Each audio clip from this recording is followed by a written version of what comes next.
मेहमान तडे ते अचे चओ उन जी इज्जत कबी आ। मेहमान दुश्मन भी हुजे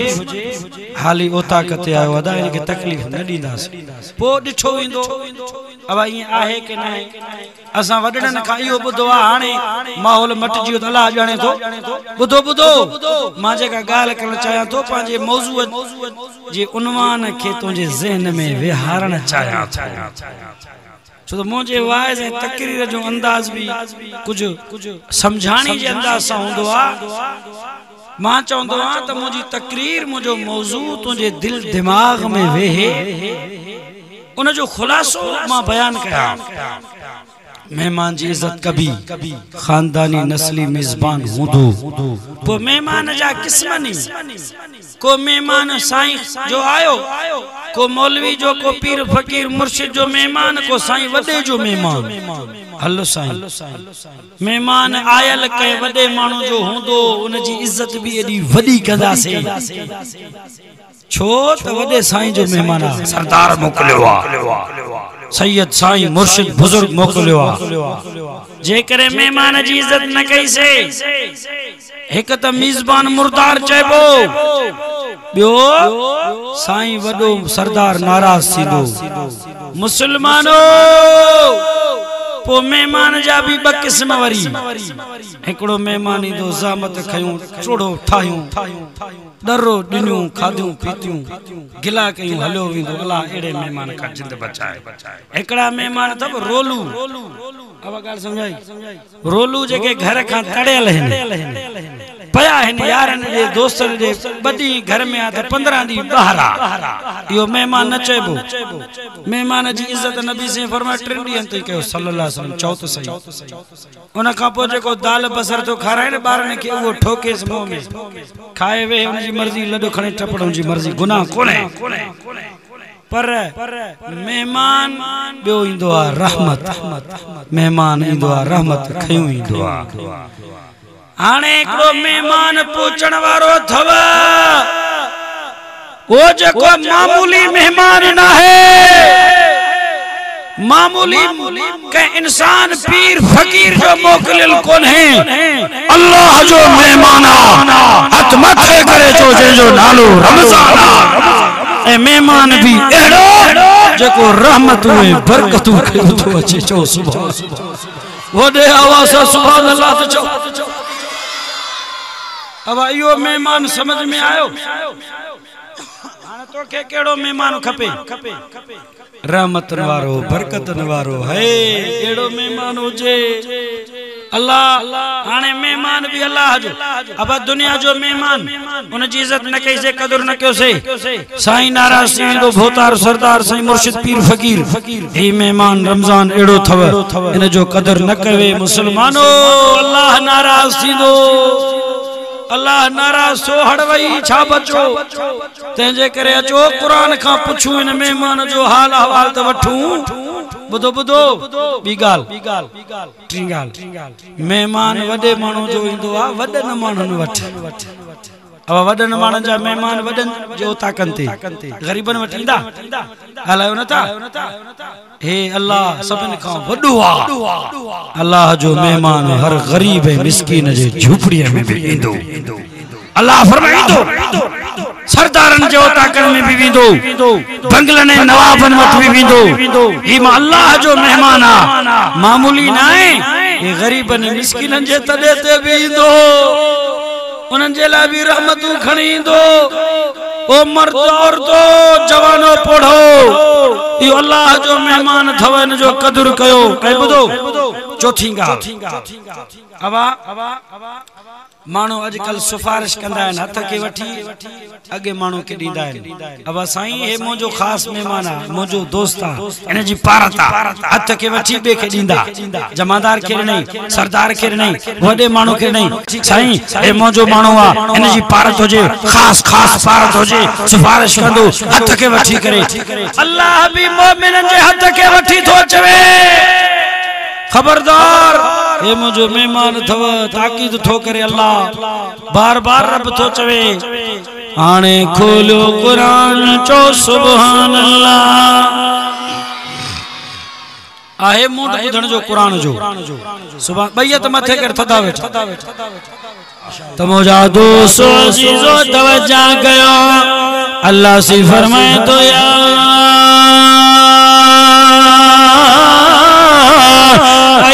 अय्युहल्लज़ीना आमनू ओ ईमानवारो मोमिनो बुधो जो मेहमान अचे थो पियो जंहिंजो नालो रमज़ान आहे मेहमान के असां छा कयो उनजे लाइ हंध बिसरा कढायो छेला कबाब कोफ्ता तैयार कयो अल्लाह फरमायो अल्लाह मेहमान आहे परेशान थियण जी ज़रूरत न आहे खाइण पीअण जे लाइ नहीं दो वठण जे लाइ नहीं दो खाली झोल रमतन खां भरण एड़ो मेहमान खपे खपे के ना खपे मेहमान रमजान कुतिबा अलैकुमुस्सियाम ताते न मेहमान में रोजा रुगो फर्ज नी ए जो खिदमत हो इन जी नौकरी आए तहां रोजा रखो वो अगिल पे भी रोजा फर्ज कया उन्होंने वाह जो निभायो ही तो मोहम्मद हरफी जी उम्मत ही निभाण वाली उम्मत जो नबी वफादार उम्मत भी चो वफादार सल्लल्लाहु अलैहि वसल्लम मेहमान ने रमजान रहमत वारो बरकत वारो छे मेहमान टाटायो रहमत खणी अवलू रहमत पीरा दादियाड़ा रहमत जा रहमती रहमत नसायो सदू मगफिरा बख्शिश नसायो आखिरू इतकुम मिनल्लाह निजात है छोट गारो खणी आयो एड़ो मेहमान भागन साईंदो आहे घर न वट ईंदो आहे जेको रहमत साचे बख्शिश साचे बरकत साचे एड़ो मेहमान आए जहन्नम जा दरा बंद कयो आयो जन्नत जा दरा खोलियो थो अचे वॾे में वॾो शैतान इंसान जो दुश्मन तो जे मुझे दुश्मन के जंजीरन में जकड़े करे बतियों थो अचे वो मेहमान आहे अल्लाह मेहमान में खूबियों होंदो खसलता मेहमान आयो केर साईं मौलवी साहब तारिया सैयद बुजुर्ग अल्लाह जो मेहमान आयो इनमें खूबी कणी आहे खोल कुरान जो सुभान अल्लाह सैयद मथे गिरे जोर सा आया वदे आवाज़ सा फरमाई बिस्मिल्लाह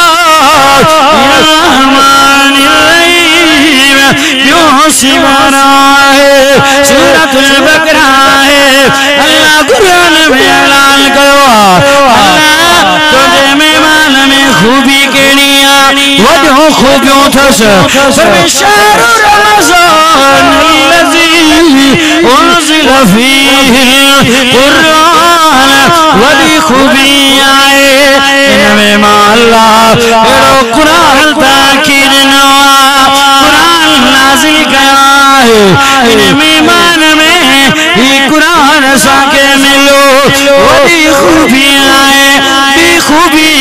जी आए केड़िया जिन में कली रात आहे जो नालो लैलतुल क़द्र है इन मेहमान जे आखिरी अशरी में दुबियो आहे रात जेके मिली हजार महीने जे इबादत का अफजल आहे खोल कुरान जो सुभान अल्लाह आखिरी सिबारो सूरज नालो सूरतुल क़द्र आहे खुलो पवा कुरान पर अंज़लनाहु फी लैलतिल क़द्र वमा अदराका मा लैलतुल क़द्र लैलतुल क़द्र जे जो नालो रात तो की मिली जी इबादत का अफजल हो जो सुबह इहो मेहमान खूब ने खसलतन वारो अल्लाह जो मेहमान रमजान रहमतू बरकतू खणी आयो अचे थो जिंदगी जा गुनाह माफ कयो थो ये मुत्तकी परहेज़गार बनायो थो कदर कयो कुरान जो इन मेहमान जो बटे डी बाकी विच में थी मता चवे सही अगले साल रखंदा से केतरा मानो होया जिन चयो उए दुनिया में कोने वया हल्या मौत जे चक्कर में ए वरी एकड़ा बिया चौंदा सोचन था या त अगले रमजान में रखंदा से रोजा हिन में ठयो छा हयाती नसीब ले बचे ले न बचे दोस्तों वक्त थी वारो कर वक्त के वया है ना जायो न कर